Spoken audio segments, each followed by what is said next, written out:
Bom, gente, boa tarde para vocês. E só então, antes da gente entrar no assunto, só vai ficar uma curiosidade aqui para que a gente vai explicar melhor mais para dentro no curso. Mas como começou a atrasar muito, né? Eu fiz aqui a pergunta horária. E vai ter aula hoje? Né? E estou com o mapa aqui para interpretar para vocês.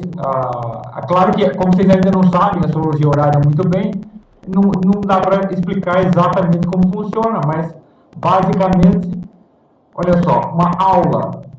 A aula é significada pela casa 9. Né?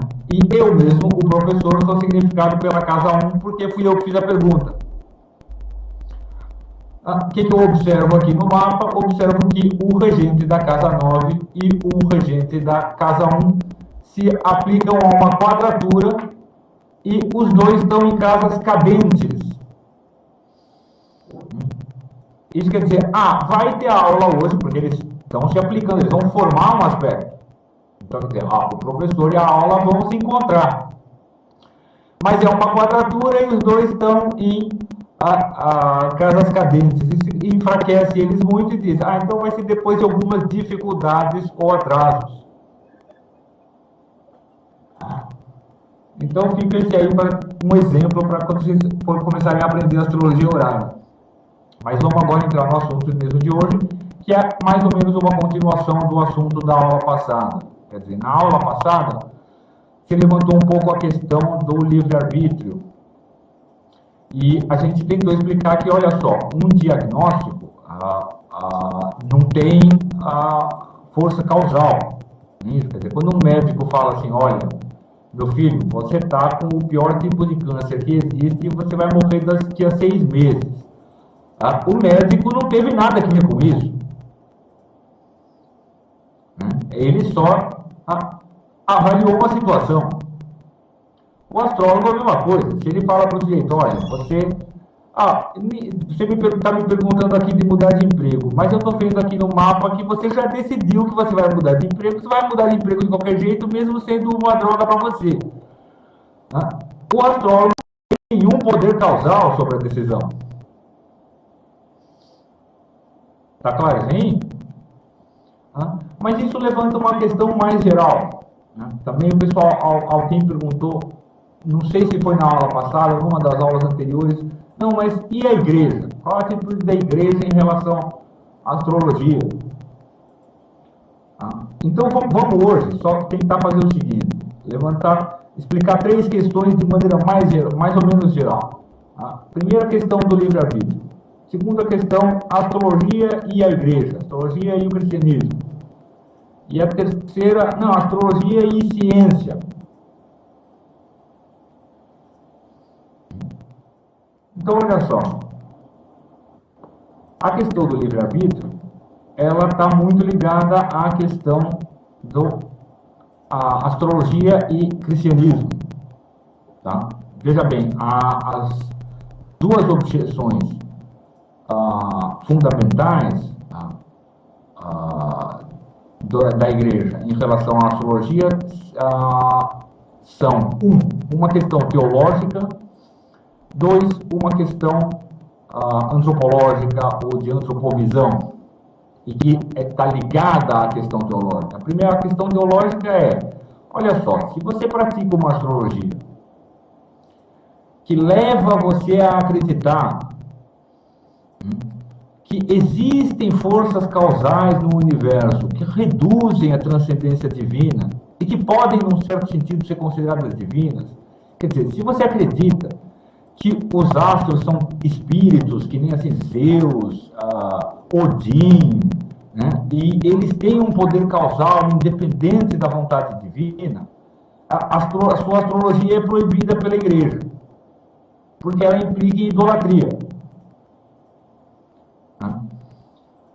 A outra se a sua astrologia acredita que a posição de Júpiter ou de Marte, ou o aspecto entre um e outro, tem um poder causal eficiente sobre a sua vontade,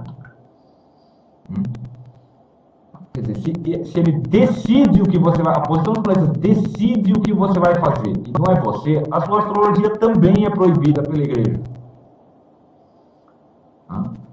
E os motivos das duas são mais ou menos evidentes. Quer dizer, essas duas posições são contrárias às definições que a igreja tem do que é Deus e do que é o ser humano. Tá claro, sim? Então, isso é, vamos dizer, teologicamente, a objeção é só a esses dois tipos de astrologia. Se você começar a estudar astrologia ou praticar astrologia e acreditar, né, começar a acreditar em Odin, Zeus, Cronos, Saturno, Júpiter, que nem os antigos, isso é condenável pela igreja e ela faz muito bem de condenar. Se você começar a acreditar, não, acredito só tem um Deus, certo? Mas não existe liberdade, não existe livre-arbítrio, não existe vontade humana. A vontade humana não é espiritual, ela é determinada pelos planetas. Certo?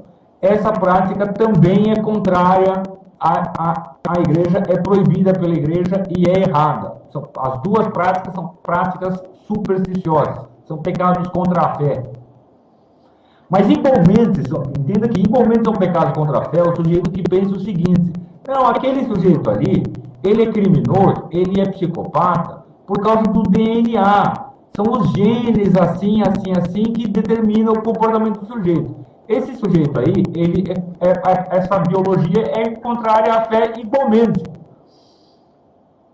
Quer dizer, qualquer determinismo absoluto, qualquer proposta de uma causalidade eficiente sobre a vontade humana, externa ao ser humano, é contrária à fé cristã.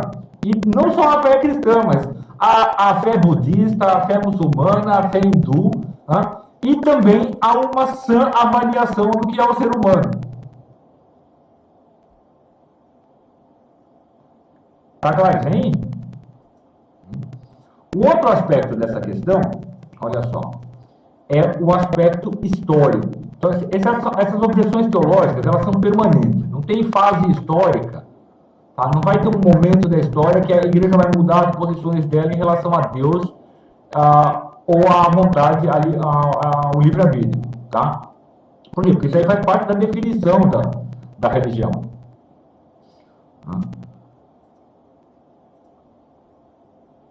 Mas as situações históricas, elas podem mudar a atitude não em relação a teses.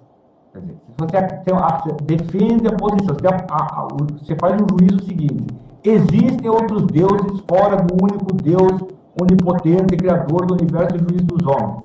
E eles mandam, independente desse outro Deus. Se você defende essa tese, por qualquer motivo que seja um motivo astrológico ou não astrológico, você saiu fora do negócio cristão. Se você defender a tese também de que existe um determinismo absoluto sobre a vontade humana, seja ele astrológico ou não, você saiu fora do negócio igualmente. Tá? Então isso não vai mudar nunca. O que vai mudar? Olha só, se você observar a literatura dos santos e dos hierarcas da igreja, nos primeiros 5, 6 séculos do cristianismo, acho que não tinha nenhum sermão que não incluía uma condenação à astrologia. Tá? Por quê? É simples. A astrologia, que fazia parte do corpo de ciências e técnicas, da cultura em geral na antiguidade, era usada com muita frequência pelos sacerdotes pagãos como um argumento a favor da sua religião.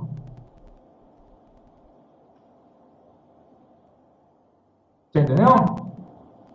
O jeito consultava o astrólogo, dava certo, o sacerdote pagão falava: tá vendo? É Zeus que fez isso. Não é um negócio astrológico, isso aqui é a nossa religião. Você entendeu? Isso aí deixava o cara abalado e daí ele não sabia. Pô, esse negócio não deve ser cristão, porque olha só, a religião desses caras aqui está baseada na ciência. Deu para entender?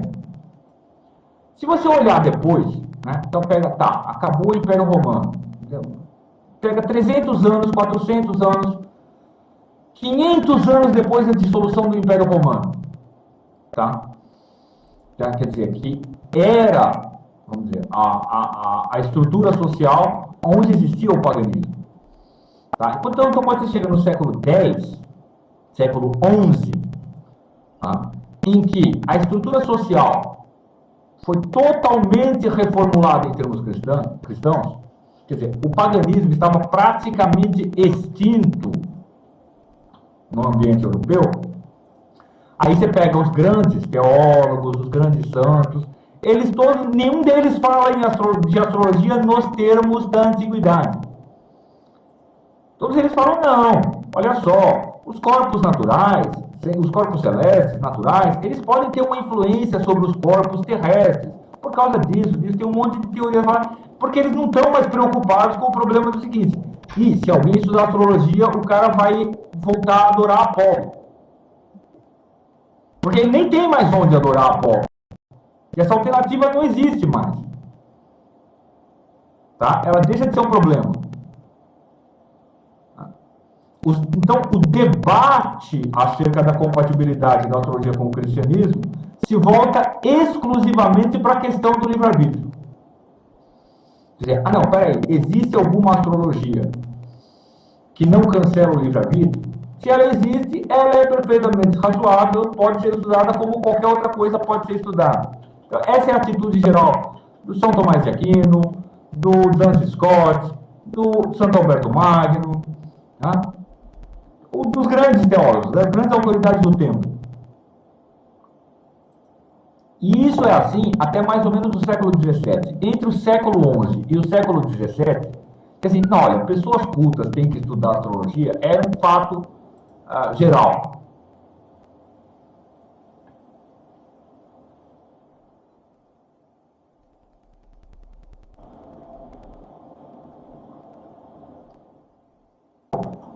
Tá? Isso aí só mudou de novo, tá?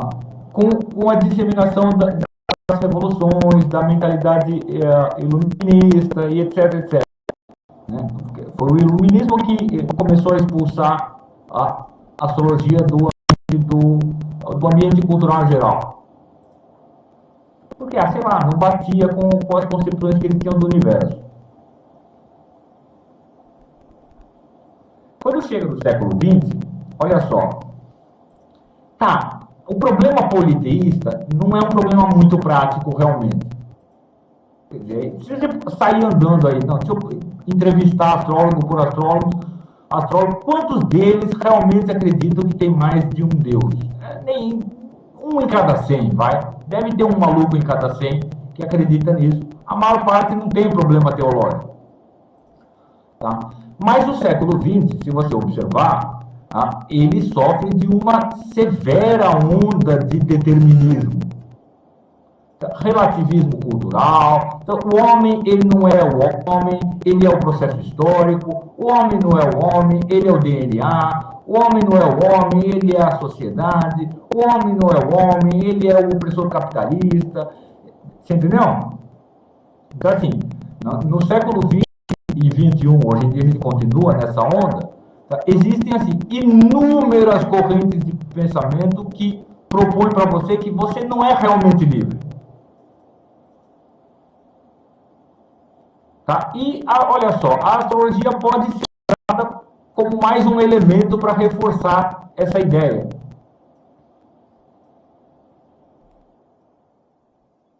Tá? Então, se pegar assim, olha, sai aí andando na rua e entrevista as pessoas que estão, pelo menos, entre o primeiro e o segundo ano de faculdade. E todas elas vão te dizer, não, o comportamento não é a gente que decide. É a sociedade, é isso que está aí, é o DNA. Tá? Todo mundo é determinista hoje. Tá? E saiba, quem é determinista está fora do cristianismo. Acabou. Não tem conversa. Entendeu? Uma coisa não é compatível com a outra. E aí, assim, a prática astrológica determinista, ela é só um capítulo no grande volume de teorias deterministas que existem hoje.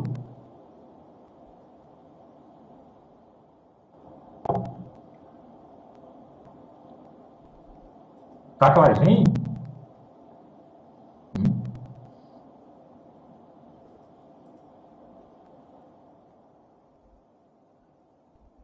Isso quer dizer o quê? Isso quer dizer que, olha só, o estudo astrológico e a prática astrológica em si não é contraditório com o cristianismo, é óbvio. Como não é contraditório com nenhuma religião. O que é contraditório é uma tese teológica contraditória com a teologia cristã e uma tese antropológica contraditória com também a teologia cristã. Quer dizer, se o homem não é livre, toda a mensagem cristã não tem sentido. Toda a mensagem da religião não tem sentido. Toda religião fala para você, você deve se comportar desse jeito e não daquele. E você deve porque você pode. Porque é você que decide.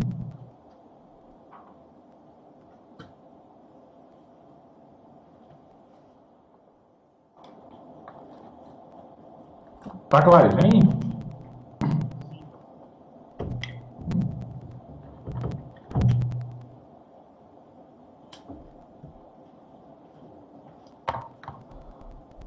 Então o sujeito tem que lembrar sempre, assim, olha, do que é permanente e do que é transitório.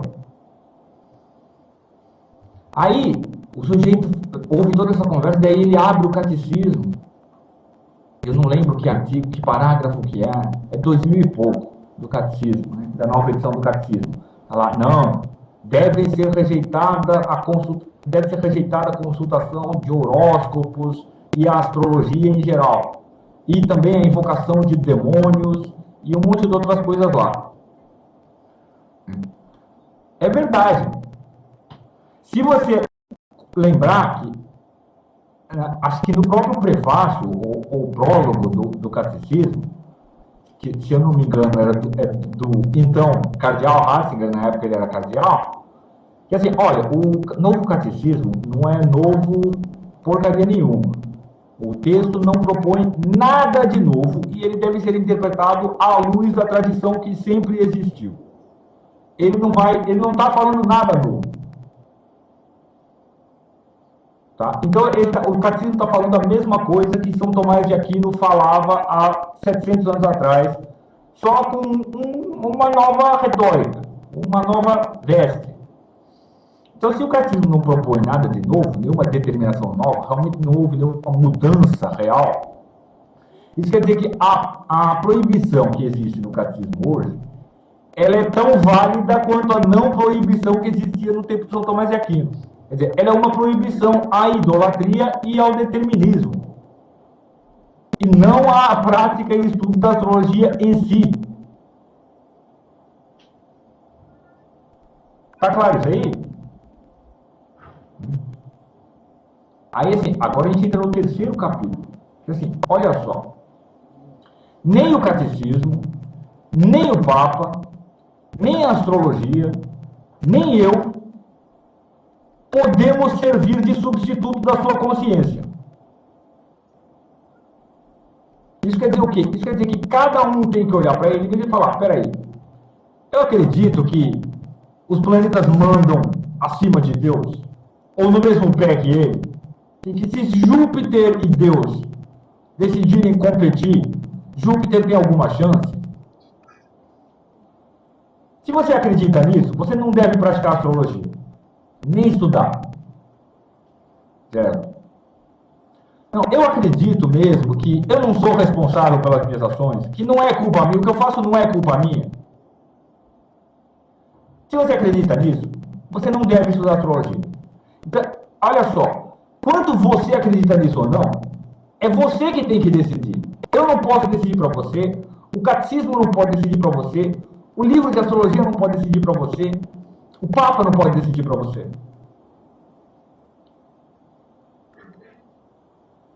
Tá? Quer dizer, ninguém é substituto da sua consciência. Só você sabe o que você sabe. Só você sabe o que você pensa a respeito dessas questões. Tá? Esse é o ponto mais importante. Assim, não, se eu tenho dúvida de se é permitido ou proibido pela igreja, ó, a gente já deu aqui as linhas gerais pelas quais você pode procurar os textos e refletir acerca dessas questões. Essas linhas gerais, o que a gente está falando aqui, não é um substituto da análise, tá, que só você pode fazer caso você tenha a dúvida real. Às vezes é assim, só porque a gente deu essas linhas gerais, o cara, não, realmente, eu não tenho esse perigo, não. Isso não acontece comigo, não. Eu não creio nem numa dessas maluquices aí, nem na outra. Nem na maluquice de tem mais de um Deus, ou que os planetas são deuses, ou eles podem determinar alguma coisa independente de Deus, e em contradição com ele. Nem eu acredito também que são os outros, ou os planetas, ou alguém decide o que eu decido. O que eu decido sou eu que decido mesmo. Bem ou mal, a culpa é minha.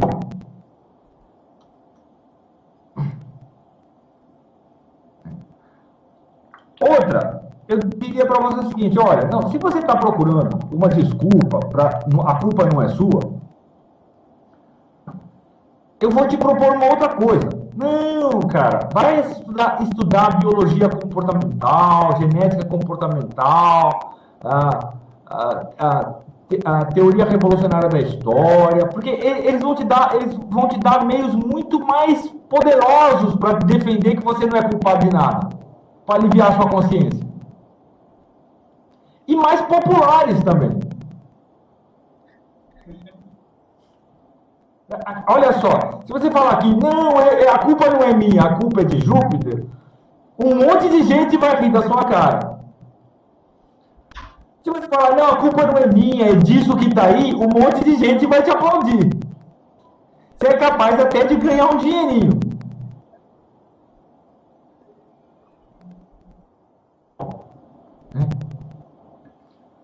Então, se o cara tem uma dúvida acerca da relação entre a religião cristã, ou qualquer religião que ele é praticante, e a prática e estudo da astrologia, ele analise essas questões. E ele vai procurar os textos. Porque é só a consciência dele que pode esclarecer para ele. Assim, o fato de que, por exemplo, eu sei que o meu estudo e prática de astrologia não é em nada contrário a isso. Pelo contrário, é benéfico para a religião. Mas isso eu sei do que eu faço.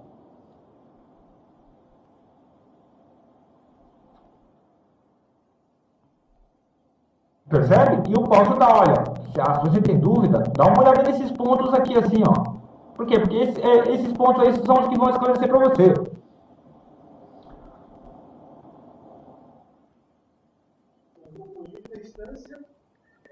Quem pode estudar o método de astrologia é só quem está dentro da religião. Perdão, tem uma espécie de eco, reverberação. Alguém que está mais perto do microfone pode repetir a pergunta dele? Ele perguntou se, resumindo, só quem está dentro da religião poderia estudar astrologia. Olha só.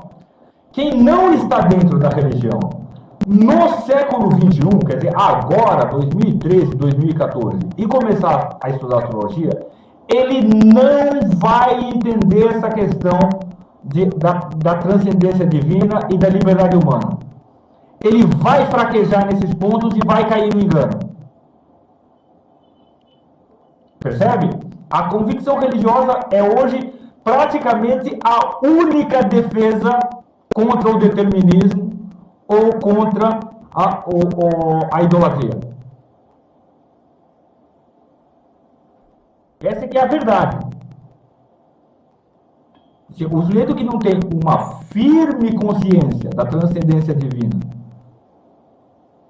de que Deus pode tudo, e Ele é independente de tudo, e que nada faz frente a Ele, e que o homem, como imagem e semelhança de Deus, como representante de Deus na Terra, ele participa dessa transcendência justamente na sua liberdade final.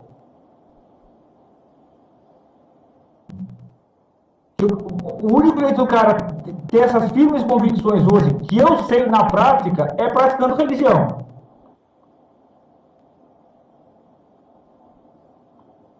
Então, é claro que eu posso conceber um caso teorético do ateu esclarecido. Esse caso teorético não é geralmente assim, não são exemplos reais.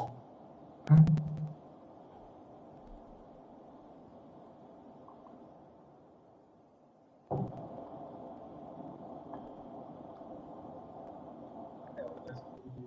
grande problema é justamente que a maioria dos cristãos hoje em dia, por mais religioso o cara seja, ele está contaminado de uma forma muito intensa por esse determinismo.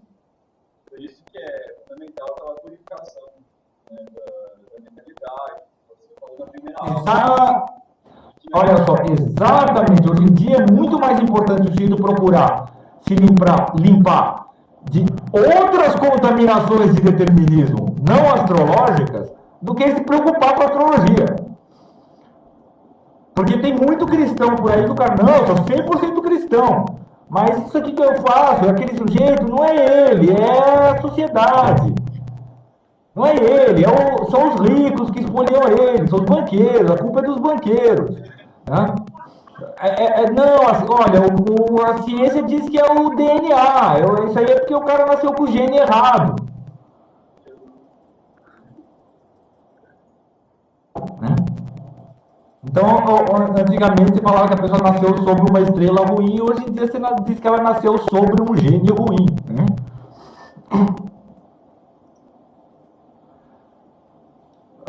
Então, o sujeito está se afastando da religião dele por muitos outros meios que ele não percebe. Certo? E, embora ele não considere de maneira nenhuma má política da igreja manter esse artigo na edição nova do catecismo, eu considero que é uma péssima política não ter acrescentado outros detalhes.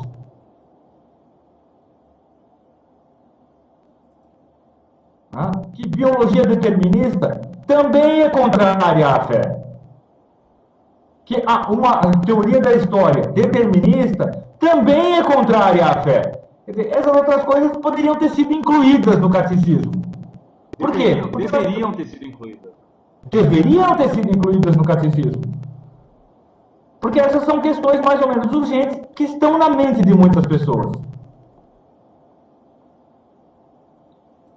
E esse processo de tirar essas coisas não é uma coisa assim, né? Você fala o que acontece. Né? Exato, não é mágico. Às vezes você acha que você está consciente da sua autonomia mental, mas a coisa demora. Exatamente. E de repente, do nada, você está se justificando com a biologia, com a sociologia, com a história.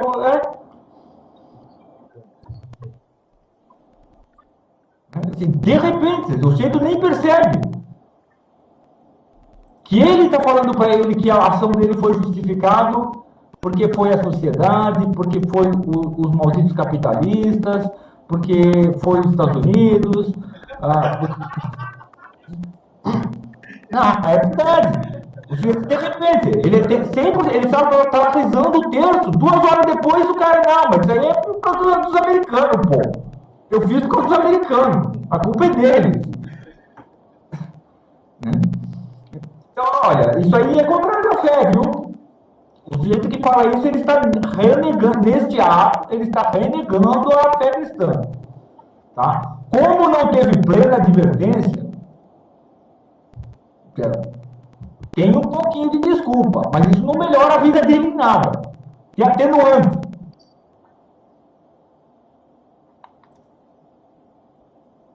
O maior problema, viu, Bo? Eu vejo que assim, antigamente, quando uma pessoa dizia, fulano fez isso porque Beltrano, por causa de Beltrano. Antigamente, quando a pessoa dizia isso, ela estava querendo dizer aquele negócio de assim, uma influência emocional, uma sugestão. Sim. Não existia uma filosofia determinista por trás. Exatamente. Não, você estava falando do palco em que ela agiu. É óbvio, as pessoas não agem num palco, num cenário abstrato.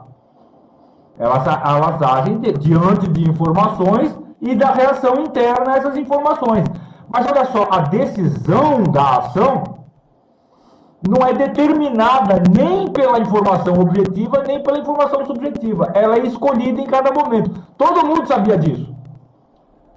Né? Então todo mundo falava, não, ele fez isso porque a esposa dele traiu ele. Ninguém achava que, pronto, a culpa é da esposa e do amante. Exatamente. Não havia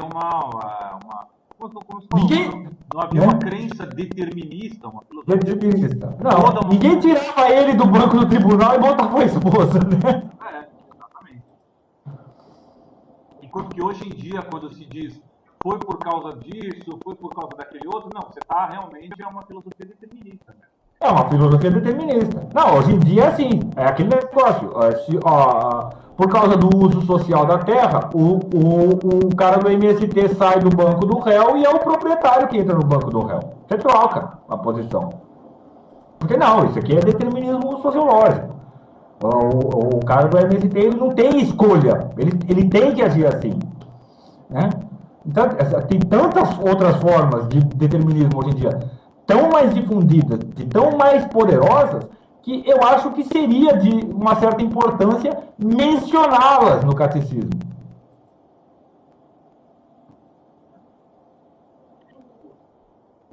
Esse teólogo moderno, que está mandando no catecismo, que está mandando no Ratzinger, eles tinham consciência dessa distinção que você acabou de dizer aí? Tinham, claro que tinham. Parece que eles estão vendo no geral, assim, a sociologia. Não, mas olha só, veja bem, é que o catecismo, tá? Vocês têm que entender que o catecismo não é um profundo e elaborado tratado de teologia. O catecismo é leitura para o homem comum, para o pai de família, não para o teólogo. Então você fica elaborando muitas distinções sutis, veja bem, porque não, isso é por causa... Não, o cara não lê.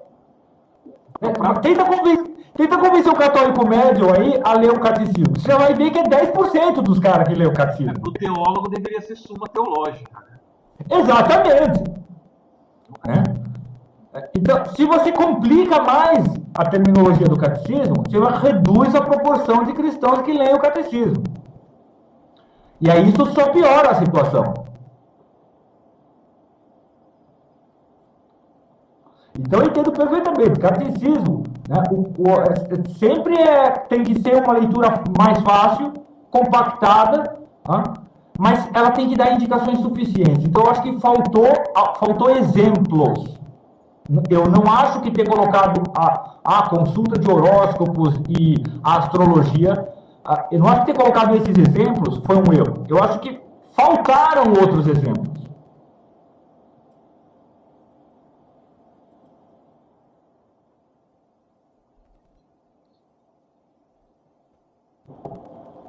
Percebe? Também, olha só, os catecismos, eles têm que ficar mais na linha da segurança do que na linha da insegurança.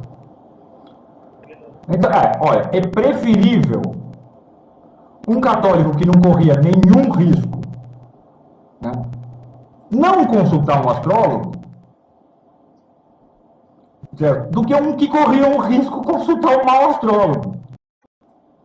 Né? Então, o catecismo, como um conjunto de instruções práticas, ele sempre tem que ter uma simplificação que é favorável para a salvação, né? Mais do que para a precisão teológica ou dialética.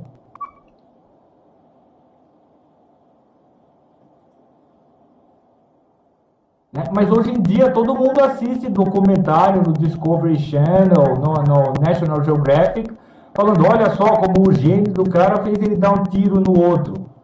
Né? Sim, mano. Documentário de psicopata, eu andei assistindo uns documentários de psicopata, acho que é do Discovery. E é bem assim, cara, é bem desse jeito. Ou é um determinismo social ou é biológico, genético. Assim. Não, exatamente. Assim. Ou um sobre o outro. Incrível. Eugenia. É como frenologia, não era? Os caras que mediam o crânio, não sei o que, também falava que, não, olha, você tem um crânio desse formato, você vai ser assim, você é inteligente, você é burro, você é bom, você é mal. Os rudimentos do que a gente tem hoje, né? Era assim, o prefácio, né? O prelúdio do que a gente tem hoje. Isso, exatamente, Hoje é mais sutil, não, é o DNA. Hoje é mais inteligente, é um negócio que ninguém vê, né? Exatamente, o DNA é misterioso o bastante para acreditar que ele é capaz de fazer qualquer coisa. Só que você tem um clero científico que supostamente sabe do que se trata, e a população em geral tem que acreditar por fé. Então, olha só, para mim o problema é esse. Quer dizer, astrólogo, o sujeito só vai se ele quer. Discovery Channel, todo mundo liga a TV quando chega do trabalho, pô. Escola, né, cara? Escola, né? Cadê? Não é nem ligar a TV, escola, que o cara vai aprender essas besteiradas, tudo biológica. Besteirada, o cara tem que ir. Quer dizer, então, tratar com essas questões assim, de ter incluído lá, olha, cuidado com todas as formas de divulgação científica, porque elas simplificam os estudos dos pesquisadores sérios, na direção da ideologia do sujeito que está fazendo a divulgação. Quer dizer, um aviso desse tipo era importante. Simplificação científica, isso mesmo, que vira ideologia. É lógico. Aí então a gente entra no outro problema. Ah, não, mas e a astrologia e a ciência? A astrologia é verdadeira? Astrologia e ciência é uma pergunta que só me dá cansaço. Já a pergunta, a astrologia é verdadeira? Essa pergunta definitivamente me dá nojo. Cara, se você fez essa pergunta, você não pensou nem 5 segundos na sua questão. Nem 5 segundos. Porque olha só, a astrologia é uma técnica de formulação de opiniões. A astrologia é que nem diagnóstico médico ou mecânica de automóveis. Uma técnica não é nem verdadeira nem falsa. Ela ou é boa ou ela é ruim. Ou ela é eficiente ou ela é ineficaz. A opinião produzida pela técnica é que pode ser verdadeira ou falsa.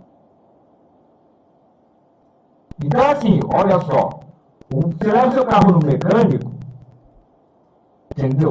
Se eles fazem o seguinte, não, deixa o carro parado aí, eu vou bater uns bongô aqui e, olha, tem que trocar a borrachinha da rebimbola da parafuseta, porque ela tá queimada. Daí você abre o capô do carro lá e a borrachinha da rebimbola da parafuseta tá queimada e se trocar ela, o carro volta a funcionar, sabe? Eu não tenho nenhum problema com a técnica que ele usou para formular a opinião dele. Meu problema é se a opinião é verdadeira ou falsa. A opinião, não a técnica.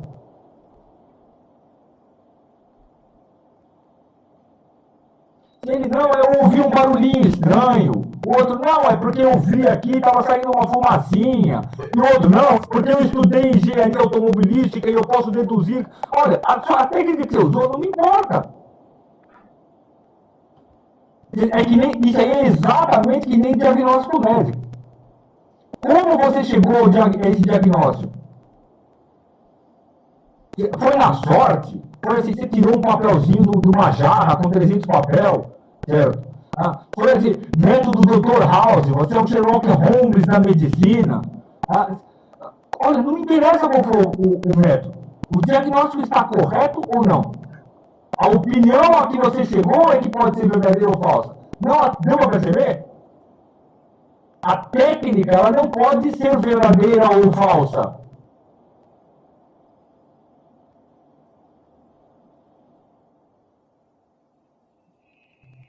Isso é muito importante de entender, porque existe uma tremenda diferença. Quer dizer, você pode perguntar, astrologia é verdadeira ou falsa? Não, como assim? O sujeito pode até perguntar, a astrologia funciona? Daí você tem que responder, olha, boa astrologia funciona, astrologia ruim não funciona. Quer dizer, por meio da boa astrologia, o bom astrólogo formula opiniões verdadeiras em casos em que, sem astrologia, não dá para o cara formular uma opinião.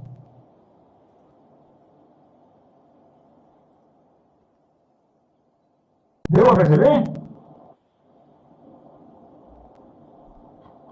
Então, assim, é que nem o método diagnóstico lá do médico chinês. Né? Os médicos chineses, não, ele só pode ver o seu pulso para fazer o diagnóstico. Porque eles tratavam das princesas chinesas e as princesas chinesas eles só podiam tocar nelas no pulso. Né? Ele fala assim, não, tira a camisa aí que eu quero ver como é. Imagina, cortava a cabeça dele. Né? Então o cara teve que desenvolver uma técnica de diagnóstico só com o pulso. A técnica é verdadeira ou falsa? Filho, a técnica não é nem verdadeira ou falsa. Ele acerta o diagnóstico, a opinião dele, quando ele fala, o seu problema é esse e você deve tratar daquele jeito. Essa opinião é verdadeira ou falsa? Essa pergunta tem cabimento.